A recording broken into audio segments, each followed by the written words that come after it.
மேல்நிலைப் பள்ளி தேர்வு முடிவுகள் வெளியாகி இருக்கின்றன.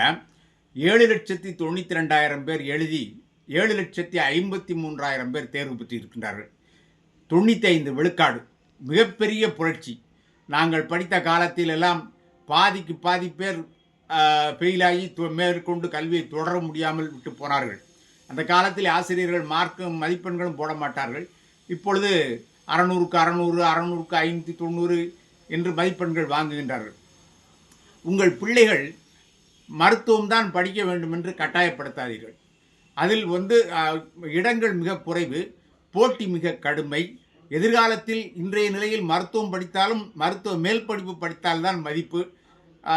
குறைந்த சம்பளமும் அந்த படிப்புக்கு செலவுக்கு நாம் செய்கின்ற அளவிற்கு அவர்களுக்கு வாழ்நாள் முழுமையாக அந்த சம்பளம் கிடைப்பது அதுவும் கேள்விக்குறிதான்.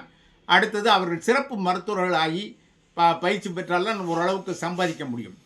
மேலும் 25 வயது 30 வயது ஆகிவிடும். நிறைய பேர் போல் தனியாக தொழில் செய்கிறார்கள். எனவே மருத்துவம்தான் படிக்க வேண்டும் என்று கட்டாயப்படுத்தார்கள். லட்சக்கணக்கான பொறியாளர்கள் இருக்கிறார்கள். நான் படிக்கும் பொழுது பிகாம் ஒரே வகுப்பு தான். இன்றைக்கு பிகாமில் 20 வகையான பிகாம் என்று சொல்லுகிறார்கள். என் மகள் மருத்துவ கல்வியில் படிக்க வேண்டும் என்று நினைத்தார். அவருக்கு அது இடம் கிடைக்கவில்லை என்றாலும் எனக்கு அதை பற்றி கவலை இல்லை. ஏனென்றால் என் திட்டம் வேறு. நான் புதிதாக அப்பொழுது வந்த மைக்ரோபயாலஜி பாடத்தை எடுத்து அவளை மேல்நிலையிலே சென்னையில் மைக்ரோபயாலஜி இருந்தது. அதை படித்து அவர் ஐத்திராஜ் கல்லூரியில் மைக்ரோபயாலஜி முடித்து லண்டனில் மெடிக்கல் மைக்ரோபயாலஜி படித்து இன்றைக்கு ஒரு ஆய்வுக்கூடத்தில் பணிபுரிகின்றார். அதே போல் புதிய கல்வியை தேர்வு செய்து உங்கள் பிள்ளைகளை படிக்க வையுங்கள்.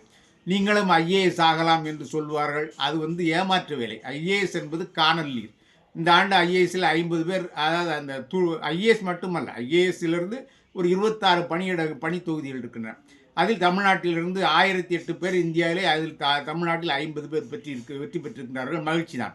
ஆனால் நன்றாக யோசித்து பாருங்கள், லட்சக்கணக்கான பேர்கள் எழுதிய 50 பேர் தான் தேர்வு பெறுகிறார்கள். அப்பொழுது தேர்ச்சி விகிதம் அதில் மிக மிக குறைவு.